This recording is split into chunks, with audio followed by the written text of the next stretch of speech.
আসসালামু আলাইকুম। সবাইকে ই প্রাইমারি বিডি ইউটিউব চ্যানেলের পক্ষ থেকে আমি আলী আহমেদ খান শুভেচ্ছা ও স্বাগতম জানাই। প্রিয় প্রাথমিক বিদ্যালয়ের শিক্ষক বৃন্দ, আমরা জানি উপবৃত্তি কার্যক্রম অত্যন্ত গুরুত্বপূর্ণ একটি কম্পোনেন্ট আমাদের প্রাথমিক শিক্ষার ক্ষেত্রে, এবং উপবৃত্তি কার্যক্রমটি অনলাইন করার কারণে পোর্টাল বা সফটওয়্যারে কিন্তু বিভিন্ন ধরনের অসঙ্গতি বা ত্রুটিপূর্ণ তথ্য কিন্তু সহজেই কর্তৃপক্ষ দেখতে পান। সেরকম একটি বিষয় হচ্ছে 2022-23 অর্থ বছরে শ্রেণী হালনাগাদ সংক্রান্ত পেন্ডিং ডাটা সংক্রান্ত। ইতিমধ্যে 2022-23 অর্থ বছরের জানুয়ারি থেকে জুন এবং 23-24 অর্থ বছরের জুলাই থেকে ডিসেম্বর 2023-এর উপবৃত্তির অর্থ আমাদের অভিভাবকদের মোবাইল নাম্বারে প্রেরণ করা হয়েছে, কিন্তু 2022-23 অর্থ বছরের যে 22 সালের শিক্ষার্থী 23 সালে শ্রেণী হালনাগাদকরণ করা হয়েছিল, সেখানে প্রায় 60,000 শিক্ষার্থীর শ্রেণী হালনাগাদকরণ তথ্য এখনও পেন্ডিং দেখাচ্ছে। অর্থ বিভাগ এই বিষয়টি আমাদের উপবৃত্তি শাখাকে জানিয়েছে। আমরা জানি আইব্যাস প্লাস থেকে মূলত এই উপবৃত্তির টাকা বিতরণ করা হয়।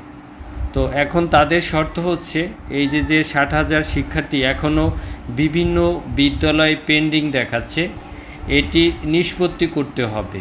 নিষ্পত্তির বিষয়টি হচ্ছে যে এই সকল শিক্ষার্থীদের যদি শ্রেণী হালনাগাদকরণ হয়, প্রকৃত শিক্ষার্থী হয়, তাহলে শ্রেণী হালনাগাদকরণ করতে হবে, অথবা এদেরকে নিষ্ক্রিয় করতে হবে, অর্থাৎ সক্রিয় এবং নিষ্ক্রিয় করতে হবে।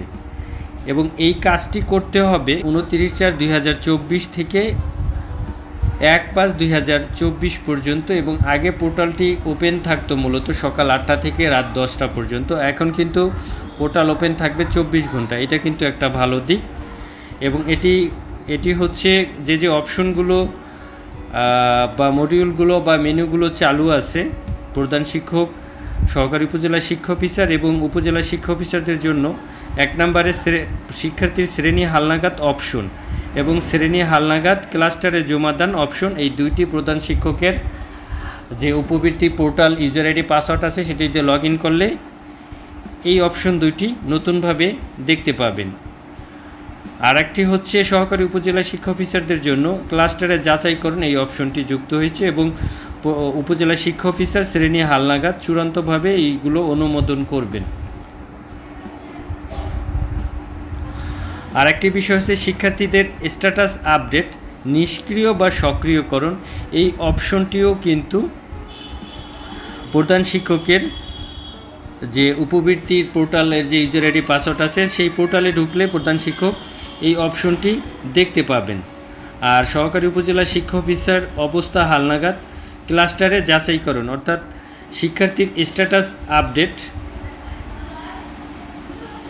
নিষ্ক্রিয়করণ বা সক্রিয়করণ, এই অপশনটি প্রধান শিক্ষক যখন পাঠাবে এটিও মহোদয় এইগুলো আবার যাচাই বাছাই করবেন। আর 6 নম্বর হচ্ছে অবস্থা হালনাগাদ উপজেলা অনুমোদন, এটি উপজেলা শিক্ষা অফিসার বৃন্দ করবেন। তাহলে দেখা গেল মূলত দুই ধরনের কাজ করতে হবে। একটি হচ্ছে শিক্ষার্থীর শ্রেণী হালনাগাদ অপশন এবং শ্রেণী হালনাগাদ, আর একটি হচ্ছে শিক্ষার্থীর স্ট্যাটাস আপডেট, অর্থাৎ শিক্ষার্থীকে নিষ্ক্রিয় বা সক্রিয়করণ, এই দুই ধরনের কাজ উপজেলা পর্যায়ে করতে হবে। এবং এই ক্ষেত্রে যে করণীয়, বর্ণিত পেন্ডিং ডাটাসমূহের মধ্যে যে সকল শিক্ষার্থীর ডাটা হালনাগাদযোগ্য সে সকল শিক্ষার্থীর ডাটা বিদ্যালয় কর্তৃক হালনাগাদপূর্বক উপজেলায় অনুমোদন সম্পূর্ণ করতে হবে।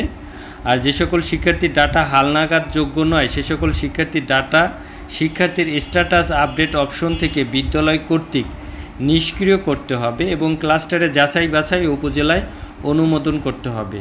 অর্থাৎ আমি আগেই বলেছি, এক ধরনের তথ্য হচ্ছে শিক্ষার্থী যদি প্রকৃত শিক্ষার্থী হয় তার শ্রেণী হালনাগাদ করে পরবর্তী শ্রেণীতে আপডেট করতে হবে। তবে এটি কিন্তু 2022 সালে যে শিক্ষার্থী 2তে ছিল তাকে 2023 সালে কিন্তু সে 3-তে এইভাবে প্রমোশন পাবে।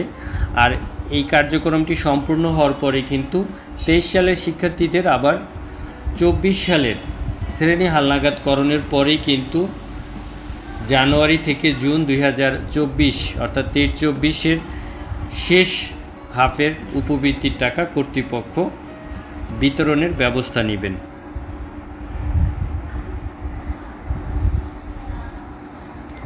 এবং এই বর্ণিত তথ্যগুলো দ্রুত উপজেলা পর্যায়ে হালফিল বা অনুমোদন করার জন্য কর্তৃপক্ষের নির্দেশনা আছে। তো এই ক্ষেত্রে অবশ্যই সংশ্লিষ্ট বিদ্যালয়ে প্রধান শিক্ষকের করণীয় হবে তার বিদ্যালয়ের উপবৃত্তি পোর্টালে লগ ইন করে শিক্ষার্থীর শ্রেণী হালনাগাদ এবং শিক্ষার্থীর যে স্ট্যাটাস আছে এই দুটি অপশন থেকেই তার বিদ্যালয়ে যদি কোনো শিক্ষার্থীর তথ্য থেকে থাকে পেন্ডিং, সেগুলো আপডেট করতে হবে। আর যদি না থাকে তাহলে তো তার কোনো কিছু আপডেট করার প্রয়োজন নেই। তবে প্রতিটি বিদ্যালয়ে প্রধান শিক্ষক এই উপবৃত্তি পোর্টালে ঢুকবেন বা ঢুকতে হবে এই তথ্য আপ টু ডেট করার জন্য, এবং পরবর্তী কার্যক্রম যাতে বিশেষ করে শিক্ষার্থীর বিশেষ করে 2023 সালের শিক্ষার্থীদের 2024 সালে যে শ্রেণী প্রমোশনের বিষয়টি আছে সেই কার্যটি সুসম্পন্ন করার জন্য এই কাজটি দ্রুত নির্দিষ্ট সময়ের ভিতর সমাপ্ত করতে হবে।